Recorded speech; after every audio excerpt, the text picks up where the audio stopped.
అండి అందరికీ ఎలా ఉన్నారు? నేనైతే చాలా బాగున్నానండి. సో ఇదైతే వరలక్ష్మి పండగకి అని తీసుకొనిండేది. సో లక్ష్మికి కట్టి నేనైతే కుట్టించుకున్న బ్లౌజు. సో ఇలా అయితే ఉందండి.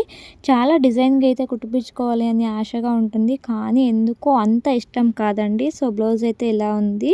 So get ready with me అయితే చేసేద్దాం రండి.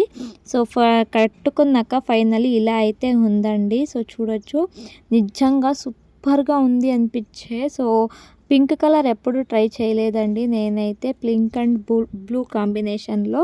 సో నిజంగా చాలా బాగుంది అనిపించే శారీ అయితే. సో చూడొచ్చు, నిజంగా కట్టుకున్నట్లే లేదు ఈ శారీ అయితే. సో నాకైతే చాలా ఇష్టం అండి ఈ శారీ. సో మా మమ్మీ అయితే కొనిపించింది. సో 1000 రూపాయలు ఏమో ఆ టైంలోనే. సో నిజంగా నాకైతే చాలా ఇష్టం ఈ శారీ అయితే. సో ఫైనల్గా ఎలా ఉంది అనేది కమెంట్ చేయడం మాత్రం మర్చిపోకండి. సో చూడొచ్చు, నాకైతే ఇది చాలా ఇష్టం అంటే ఇష్టం అండి. సో అంతే అండి ఈ వీడియో. Thank you.